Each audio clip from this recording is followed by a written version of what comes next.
ওয়ালাইকুম রহমতুল্লাহ বরকাতুহ। সম্মানিত প্রিয় মুসলিম ভাই ও বোনেরা, আর ইসলামিক টিভির পক্ষ থেকে সকলকে জানাই আন্তরিক মোবারকবাদ।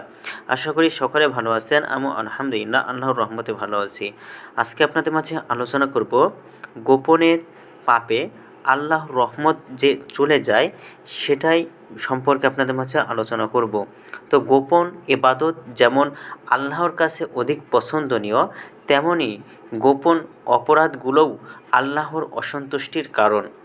গোপনে কারো হক নষ্ট করা, কাউকে কষ্ট দেওয়া, গোপনে হারাম কাজে লিপ্ত হওয়া সবই গোপন অপরাধের অন্তর্ভুক্ত।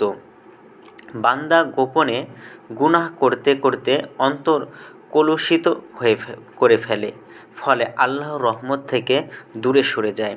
হাদিসে এসেছে, বান্দা যখন একটি গুনাহ করে তখন তার অন্তরে একটি কালো চিহ্ন পড়ে।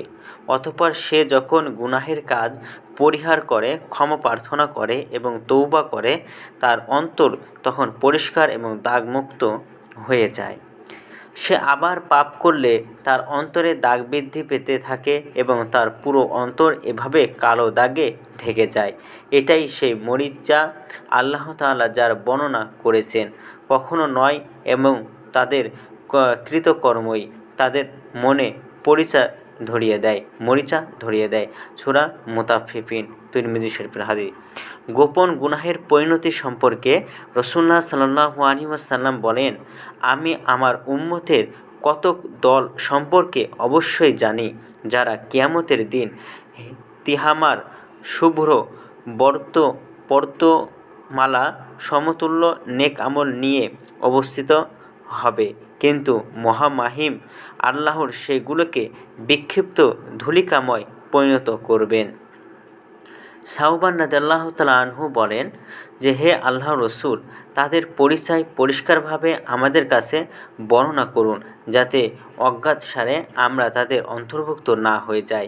তিনি বললেন, তারা তোমাদের ভ্রাতৃ গোষ্ঠী এবং তোমাদের সম্প্রদায়ভুক্ত। তারা রাতের বেলা তোমাদের মতোই ইবাদত করবে, কিন্তু তারা এমন লোক যারা একান্ত গোপনে আল্লাহর হারামকৃত কর্মে লিপ্ত হবে। ইবনে মাজাহ শরীফের হাদিস। অন্তরের নূর চলে যাওয়ার একটি কারণ হলো দৃষ্টি অবনত না করা। বেগানা নারীর প্রতি দৃষ্টিপাত করলে শয়তান অন্তরে কুমন্ত্রণা সৃষ্টি করে, ধীরে ধীরে বড় গুনাহের দিকে যায়, এমনকি জেনা ব্যভিচারের প্রতি প্রবৃত্ত করতে থাকে। এজন্যই নবী করিম সাল্লাল্লাহু আলাইহি ওয়াসাল্লাম বলেছেন, অনৈতিক দৃষ্টি হচ্ছে শয়তানের বিষাক্ত তীরগুলো থেকে একটি তীর। মুসনাদে শিহাব। এই তীরে বিদ্ধ হওয়া থেকে বাঁচতে হলে নজর হেফাজত করতে হবে, অন্যথায় অগণিত নেক আমল করা সত্ত্বেও আল্লাহর সান্নিধ্য থেকে বঞ্চিত হতে হবে। ইবনে কাসির রহমতুল্লাহ আলাইহি বলেন, নজর এমন একটি তীর যা মানুষের অন্তরে বিষের উদ্রেক করে। তাফসিরে ইবনে কাসির। তাই রাসূলুল্লাহ সাল্লাল্লাহু আলাইহি সাল্লাম উম্মতকে নির্দেশ দিয়ে বলেন, তোমরা দৃষ্টিকে নত করো, নিয়ন্ত্রণ করো এবং লজ্জাস্থান হেফাজত করো। পর্নোগ্রাফির আসক্তি গোপন গুনাহের একটি প্রকার। চোখের খেয়ানতই হলো এই আসক্তির মূল কারণ। আত্মাকে গলা টিপে হত্যা করে ফেলে এটি। লাখ লাখ তরুণ তরুণী এর ভয়াল থাবায় আক্রান্ত। অনেকে চেষ্টা করেও বের হতে পারছে না। মহামারীর মতো ছড়িয়ে পড়েছে এটি গ্রামগঞ্জেও। এর প্রতিক্রিয়া এতটাই ভয়াবহ যে দাম্পত্য জীবন নষ্ট করার পেছনেও এর প্রভাব বিদ্যমান। বিয়ের পরেও অনেকে এর আসক্তি থেকে বের হতে পারছে না।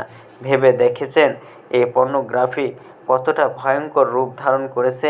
অনেকে অজান্তেই নিজেকে ধ্বংসের দিকে ঠেলে দিচ্ছে। আল্লাহ তাআলা বলেন, তোমরা নিজেদের ধ্বংসের দিকে ঠেলে দিও না। সূরা বাকারা। সমাজে অধিক হারে ধর্ষণের জন্য এই পর্নোগ্রাফি দায়ী। অনেক সাধারণ দিনদার লোক সব গুনাহ ছাড়লেও এখান থেকে বের হতে পারছে না। গোপন গুনাহে জর্জরিত তারা লজ্জা শরম সব বরবাদ করে গোপনে চোখের জেনায় লিপ্ত। হাদিসে এসেছে, নিঃসন্দেহে চোখের ব্যভিচার হলো দৃষ্টিপাত, কানের ব্যভিচার হলো শোনা, জিহ্বার ব্যভিচার হলো কথোপকথন করা, হাতের ব্যভিচার হলো শক্ত করে ধরা, পায়ের ব্যভিচার হলো হেঁটে যাওয়া এবং হৃদয়ের ব্যভিচার হচ্ছে কামনা বাসনা করা।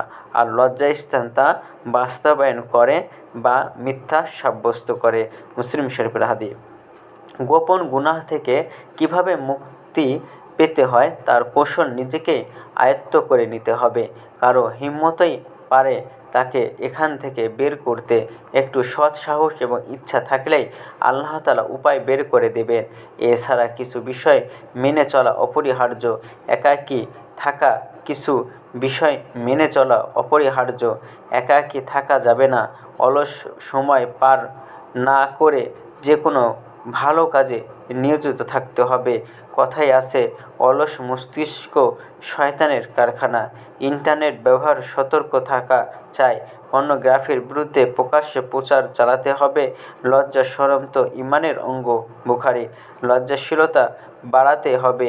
সৎ এবং নেককার বন্ধুদের সঙ্গে চলতে হবে। আলেমদের সংস্রবে আসতে হবে। সৎ সঙ্গে স্বর্গবাস এবং অসৎ সঙ্গে সর্বনাশ মনে রাখতে হবে। এক্ষেত্রে বিয়ের কোনো বিকল্প নেই।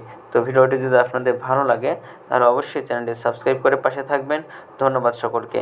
আসসালামু আলাইকুম ওয়া রাহমাতুল্লাহি ওয়া বারাকাতুহু।